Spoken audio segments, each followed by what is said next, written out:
selanjutnya, adapun di peraturan yang kita gunakan, Permental RB nomor 19 tahun 2018 ini, untuk penyusunannya itu ada 4 tahap ya, Bapak Ibu. Pertama ada tahap persiapan dan juga perencanaan, kemudian ada tahap pengembangan, di mana tahap pengembangan ini kita punya ada 2 metode. Pertama ada metode level atau metode tingkatan atau juga disebut BPMN. Kemudian yang kedua ada metode gambar peta, flowchart ataupun tiga dimensi. Kemudian yang ketiga, kita setelah proses pengembangan, penyusunan, itu akan ada proses implementasi, bagaimana kita mengesahkan, mendistribusikan, dan juga menggunakan peta proses bisnis kita itu sebagai pedoman. Dan yang terakhir itu ada tahap evaluasi yang sebetulnya minimal 1 tahun sekali. Karena peta proses bisnis ini kan sebetulnya living document juga ya Bapak Ibu. Bisa berubah, kalau misalkan rensanya tadi berubah, di tahun kedua, misalnya tahun kedua rensanya berubah, ya berarti kita lihat lagi apakah di peta proses bisnisnya ada perlu kita ubah juga, nah berarti kan kita perlu evaluasi gitu. Jadi, tapi secara normatif biasanya evaluasinya selama 1 tahun sekali. Nah, kita bahas metodenya. Di sini metode tadi yang pertama saya sebutkan ada metode level atau metode BPMN atau kepanjangannya adalah Business Process Model Notation. Nah, bedanya apa sih dengan metode yang satunya yang 3 dimensi? Kalau kita menggunakan metode BPMN, sebetulnya dalam Ya, penyusunan kalau dari align, jawaban ini, dia jelas. align- penyusunan alignment-nya mulai dari lingkup yang paling atas, kementerian, kemudian di bawahnya ada Direktorat Jenderal, di bawah Direktorat Jenderal ada direktorat, dan sebagainya, misalkan di lembaga juga seperti itu akan lebih mudah karena kita tinggal cuplik turunkan ke sampai ke level yang bawah. Tapi dalam hal ini catatannya berarti di level nolnya, di level nol si kementerian atau lembaga itu harus bisa menggambarkan keseluruhan mulai dari kementerian, mulai dari lingkup dirjen sampai ke lingkup yang paling bawah. Dalam hal ini kan berarti kan sulit ya Bapak Ibu untuk di lingkup kementerian harus bisa menggambarkan keseluruhan. Karena apa? Em, karena kan tadi, karena perlu harus diturunkan sampai ke proses yang paling rendah.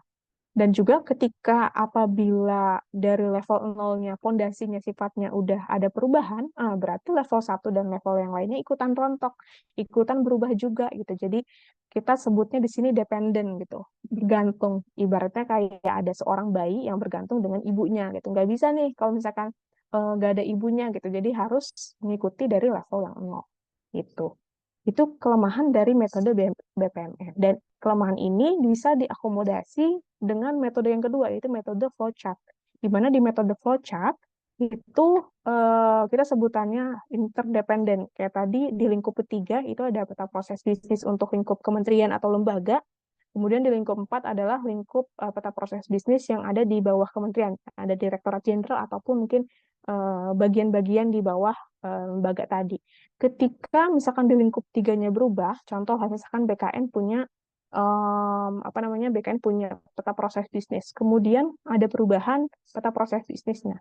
Nah, peta proses bisnis di bawah BKN itu tidak serta-merta berubah karena dia sifatnya interdependen, saling berhubungan tapi nggak tergantung gitu. Jadi uh, lebih kepada oh lingkup 4 harus bisa uh, referensinya, penyusunannya harus bisa ada cantolannya dengan lingkup 3. Tapi kalau misalkan lingkup tiganya berubah, itu tidak serta-merta mengubah lingkup yang 4. Jadi bisa penyusunannya paralel nih Bapak Ibu kalau bisa menggunakan metode flowchart. Sama seperti pengalaman kami di salah satu kementerian, kami paralel kegiatan untuk penyusunan di kementerian, tahun lalu, 2 tahun lalu, kemudian tahun selanjutnya kita bahas di lingkup dirjen, kemudian di lingkup kementeriannya ternyata ada evaluasi. Nah, evaluasi di kementerian ini tidak terlalu berdampak kepada penyusunan peta proses bisnis di dirjennya gitu.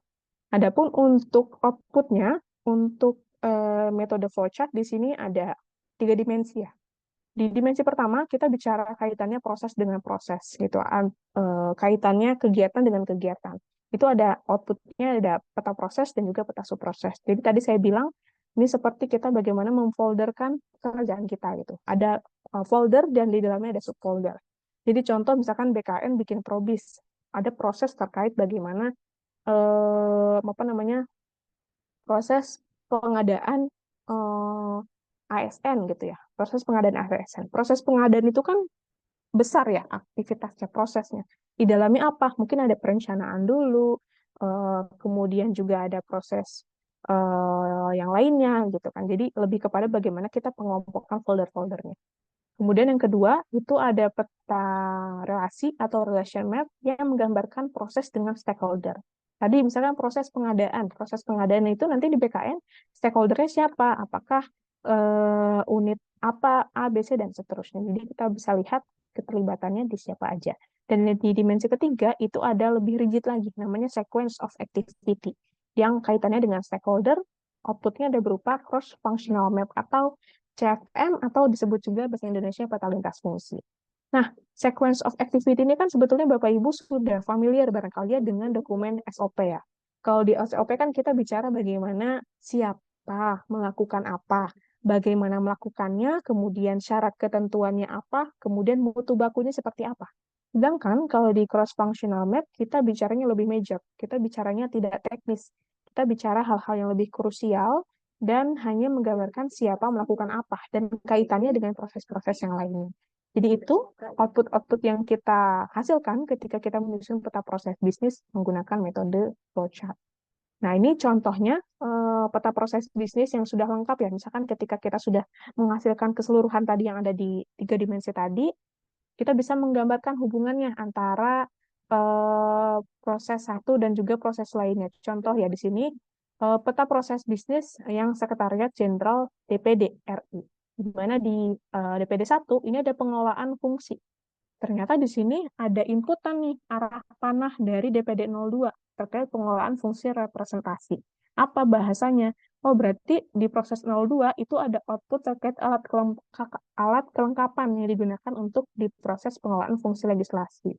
Atau kita lihat contoh di sini, di DPD layanan hukum, di sini outputnya akan sampai kepada pengelolaan data dan sistem informasi berupa produk hukum dan juga data dan arsip.